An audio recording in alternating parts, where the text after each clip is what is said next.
Assalamualaikum warahmatullahi wabarakatuh. Perkenalkan saya Farah Dian Nabila, NIM 111934 kelas HKIA. Video ini untuk memenuhi tugas mata kuliah Fikih Siasah. Materi yang pertama, politik dan kekuasaan politik. Fikih siasah adalah suatu konsep yang berguna untuk mengatur hukum ketatanegaraan dalam bangsa dan negara yang bertujuan untuk mencapai kemaslahatan, mencegah kemudorotan. Siasah syariah ialah nama bagi hukum yang digunakan untuk mengatur alat perlengkapan negara dan urusan masyarakat yang sejalan dengan jiwa dan prinsip dasar syariat yang universal. Ruang lingkup fikih siasah. Imam Al-Mawardi, ahli fikih mazhab Syafi'i dan negarawan pada dinasti Abbasiyah, dalam bukunya Al-Hakam Al-Sultaniyah mengatakan bahwasanya ruang lingkup fikih siasah mencakup 5 batas, yakni politik perundang-undangan, politik moneter, politik peradilan, politik peperangan, dan politik administrasi. Ibnu Taimiyah dalam bukunya As-Siyasah Al-Syar'iyyah fi Islah Al-Ra'iyah membagi fikih siasah atas 3 bagian, yakni politik administrasi, politik moneter, dan politik luar negeri. Habsyi Al-Siddiqi, ahli hukum Indonesia, membagi atas 8 hukum, yaitu politik perundang-undangan, menetapkan syariah atau hukum, peradilan, moneter, administrasi, luar negeri, pelaksanaan undang-undang, dan peperangan. Fungsi fikih siasah. Fikih siasah tidak hanya menjalankan fungsi pelayanan saja, tetapi juga pada saat yang sama menjalankan fungsi pengarahan. Distribusi kekuasaan horizontal. Al-Sultah Al-Tanfidiyah, Al-Sultah Al-Qodhoiyah, Al-Sultah Al-Tasyri'iyah. Distribusi kekuasaan vertikal, pembagian kekuasaan secara teritorial. Selanjutnya, materi yang kedua, prinsip-prinsip kekuasaan politik dalam Al-Quran dan Hadis. Pengertian prinsip-prinsip kekuasaan politik. Secara etimologi, kata prinsip berasal dari bahasa Inggris principle, yang berarti prinsip, asas-asas, serta pendirian. Sedangkan pengertian dari kata prinsip dalam Kamus Besar Bahasa Indonesia ialah asas kebenaran yang menjadi pokok dasar berpikir, bertindak, dan sebagainya. Istilah kekuasaan terbentuk dari kata kuasa yang imbuhan awalan ke dan akhiran an. Dalam kamus, kata kekuasaan diberi arti dengan kuasa untuk mengurus, memerintah, dan sebagainya. Kata politik berasal dari kata politik yang menunjukkan sifat pribadi atas perbuatan. Jadi, prinsip-prinsip kekuasaan politik adalah suatu kenyataan fundamental atau kebenaran umum maupun individu dengan kekuasaan yang memiliki kekuatan untuk digunakan sebagai pedoman segala urusan dan tindakan mengenai pemerintah suatu negara atau terhadap negara lain. Prinsip kekuasaan politik. Prinsip-prinsip negara dalam Islam tersebut ada berupa prinsip-prinsip dasar pada mengacu pada teks syariah yang jelas dan tegas. Selain itu, ada prinsip-prinsip tambahan yang merupakan kesimpulan dan termasuk ke dalam fikih.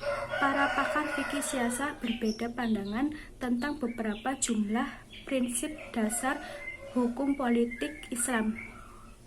Abdul Qadir Audah dalam bukunya Al-Amal Al-Kamilah Al-Islam wa Audauna Al-Qunaniyah mensistematiskan prinsip-prinsip politik dalam Islam sebagai berikut. Persamaan yang komplit, keadilan yang merata, kemerdekaan dalam pengertian yang sangat luas, persaudaraan, persatuan, gotong royong, dan sebagainya. Prinsip kekuasaan politik dalam Quran dan Hadis. Berkenan dengan kehidupan bernegara. Al-Quran dalam batas-batas tertentu tidak memberikan perintah. Al-Quran hanya membuktikan tata nilai. Dasar dari Al-Quran.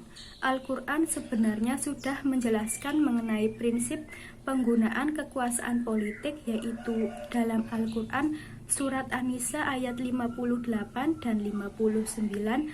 Walaupun ajaran politik Al-Quran sesungguhnya tidak terbatas pada kedua ayat ini, tetapi secara langsung relevan dengan masalah tersebut. Dasar dari As-Sunnah. Keharusan mengangkat pemimpin, kemestian pemimpin bertanggung jawab atas kepemimpinannya, kemestian menjadikan kecintaan dalam persaudaraan dengan dasar hubungan atas pemimpin dengan pengikut. Beberapa persoalan pokok yang terkandung dalam surat An-Nisa ayat 59 tentang prinsip kekuasaan politik adalah pemerintah menunaikan amanah, pemerintah berlaku adil dalam menetapkan hukum, perintah taat kepada Allah dan Rasul-Nya, perintah menyelesaikan perselisihan dengan kembali kepada Al-Quran.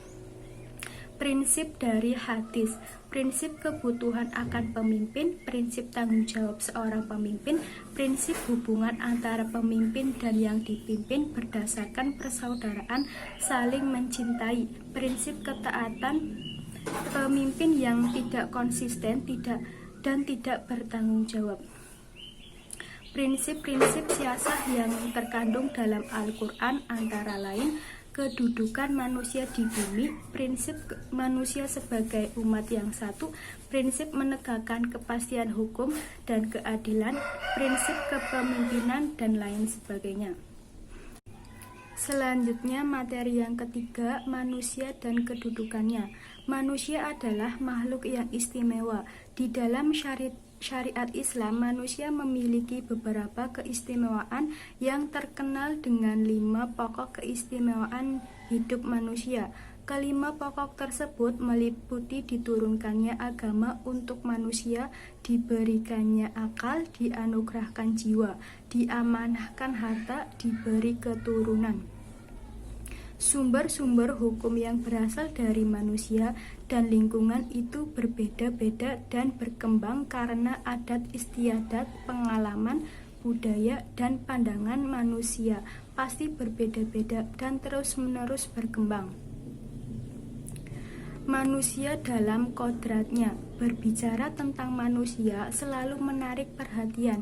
Berbeda dengan makhluk-makhluk lainnya, manusia memiliki banyak dimensi dalam hidupnya. Ditunjukkan dari susunan sifat dan kedudukan kodratnya yang masing-masing terdiri dari aspek itu. Manusia adalah makhluk monodualis dan ditinjau dari keseluruhan aspek yang dimiliki. Manusia adalah makhluk monopoluris, sedangkan susunan kodrat manusia yang terdiri dari unsur jasmani dan rohani memastikan hidup manusia memerlukan hal-hal yang bersifat material dan hal yang bersifat non-material. Kemudian unsur rohani manusia terdiri atas akal yang mampu berpikir untuk berusaha terpenuhi kebutuhan hidup manusia yang selalu berkembang, rasa yang berpotensi untuk menduduki diri manusia secara proporsional sebagai makhluk yang terhormat melebihi makhluk-makhluk lain, dan kehendak yang berpotensi untuk memperhatikan dan mengembangkan kehidupan menuju tingkat makin tinggi dan makin sempurna. Tupoksi manusia, tugas manusia sebagai hamba. Tugas hidup manusia, Abdullah merupakan realisasi dari mengemban amanah dalam arti memelihara beban atau tugas-tugas kewajiban dari Allah yang harus dipatuhi, kalimah la ilaha illallah dan ma'rifah kepadanya. Sedangkan khalifah Allah merupakan realisasi dari mengemban amanah dalam arti memelihara, memanfaatkan, atau mengoptimalkan penggunaan segala anggota badan. Tugas khalifah terhadap alam meliputi tugas-tugas mengkulturkan natur, yakni alam yang tersedia ini agar dibudayakan sehingga menghasilkan karya yang bermanfaat bagi kemaslahatan hidup manusia. Menentukan kultur, yakni budaya atau hasil karya manusia, harus disesuaikan dengan kondisi alam jangan sampai merusak alam atau lingkungan hidup. Mengislamkan kultur, yakni dalam berbudaya harus tetap berkomitmen dengan nilai Islam yang rahmatan lil alamin, sehingga berbudaya berarti mengarahkan segala tenaga, cipta, rasa, dan karsa. Demikian materi yang saya sampaikan. Wassalamualaikum warahmatullahi wabarakatuh.